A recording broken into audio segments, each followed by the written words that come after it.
Hi అండి. ఇవాళ నా వంట స్పెషల్ వచ్చేసి ఏంటో చూద్దాం రండి. చూస్తున్నారు కదండి, వంకాయ కారపొడి అనమాట. తయారీ విధానం అయితే ఫుల్ వీడియో పెడతానండి. ఖచ్చితంగా మీరైతే ట్రై చేయండి. టేస్ట్ అయితే చాలా బాగుంటుందండి. ఇదైతే గుత్తి వంకాయలాగా కాకుండా ఇది ఒక డిఫరెంట్ స్టైల్లో చేసిన అనమాట. చూస్తున్నారు కదా,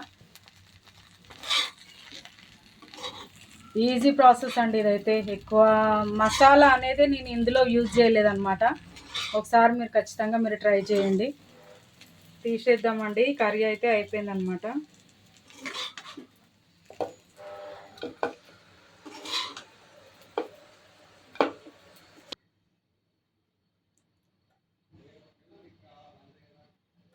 లాస్ట్లో కొద్ది కొత్తిమీర వేసేసి తీసేయడమే అండి.